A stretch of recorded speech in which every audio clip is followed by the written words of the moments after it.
Look Ma, No Hands, a chronic pain memoir, tells the story of author and cartoonist Gabrielle Drolet. Drolet explains what it's like to be afflicted with a disability in her 20s. She'll be here for a WordFest event on Thursday, May 29th. And joining me from Montreal is Gabrielle Drolet. Good to see you.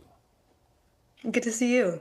So let's talk first about your diagnosis. At one point, it was so painful you couldn't open a tube of toothpaste?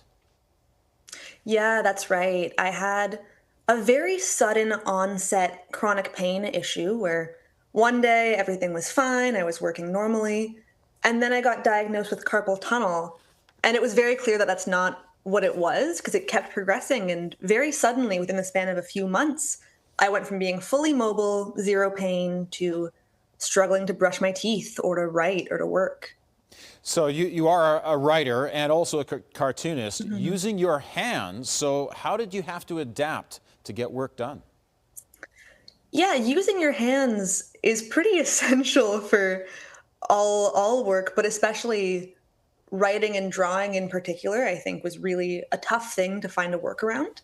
With writing, I ended up doing a lot of voice to text. So speaking aloud and letting the computer type it out. And that was a big learning curve in that we have pretty good technology for that these days, but it's still just so different from traditional writing. So a lot of that, most of this book was written with speech to text. And then with drawing, I just couldn't draw for a long time. And now that I can, I still have very ergonomic setups and a lot of assistive technology, but for a while, that was just off the table. And to make matters worse, you're one of the many Canadians who does not have a family doctor. And you moved around a bit from city to city. How does that make everything that much more complicated? Yeah, it's tough because when you have a family doctor, you have someone who, if you need a test, they will refer you and then you go back to them to talk about your results. If you need further testing, you have a streamlined way of getting that. And I live in Quebec, where I've been on the wait list for 3 years for a family doctor. There's no end in sight. And it just means that I don't have a point of reference to say, oh, maybe try this next or maybe do that next. So I'm going to random walk-in clinics. I'm asking for references or, you know, anything to get different tests done. And then I'm kind of left to my own devices with the results of that, which is tough. It's just a whole different ball game, and it's hard to navigate the medical system on your own. And nobody in any of these clinics would have a clue about your personal medical history either. That makes it very difficult. Yeah, that's right. And it can be very frustrating because you're going into these spaces and you're saying, well, I've gone through X, Y, and Z, and this is what this person thinks I have and whatever. But the doctor in front of you doesn't have a full picture still of your medical history or of the way that your symptoms have progressed or anything. And so you kind of just have to hope that they fully trust you and what you're saying, but it's not always the case, right? It's really hard to get across your understanding of your health to a doctor who doesn't know you. Now, despite the chronic pain, there are some rather funny stories in this book, including one about a first date. So tell us, when is the best time on a first date to inform somebody that you have a disability? I'm still figuring that one out. Yeah, I really wanted this book to be funny. That was a big part of it, and that's why it has the funny title and the drawings in it. But that was something that was really interesting was I sort of became single at the same time as my symptoms got worse. And people don't know how to respond to learning that someone has a disability, especially one that they can't see.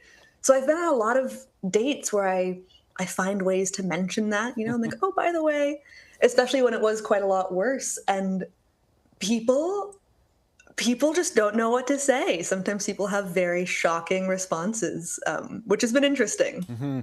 Like a lot of freelancers, you have a whole bunch of gigs here and there, including one where, explain this to me, you are an authority on horse racing. That's right. Yeah. Not anymore. But at the time that I wrote the book, I had a job. This is not the official title, but I called it Horse News. And it was every morning by 7:30 a.m.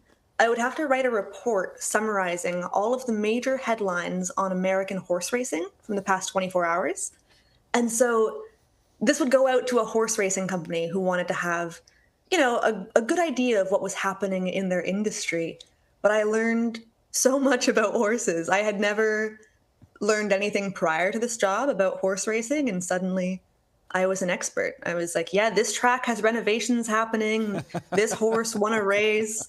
I was in it. I had my hooves on the pulse. And you'll be in Calgary next week for a WordFest event focused on the future of journalism. Looking forward, what role do you think you have to play in journalism? Yeah, I've been very lucky in that I work in journalism in a few capacities as a journalist, right? For years, I've been a freelance writer, a freelance reporter, and also on the cartooning side, which I think is, something that is so classic in journalism, those editorial cartoons, the drawings that accompany journalism. And so I think for me, it's been really special to be a multidisciplinary member of the journalism community, in that there's not a lot of opportunities to do that, to both write and draw. And also, I think that smart and funny and sometimes personal freelance journalism or freelance essay writing is really important. It's like an amazing way to connect with people and connect with writers and readers. So that's my place in it right now. All right, Gabrielle, thank you very much for speaking with us today. Thank you so much for having me. All right, and Gabrielle Drolet's new book is Look Ma, No Hands, a chronic pain memoir. She's at WordFest at the Memorial Park Library on Thursday, May 29th.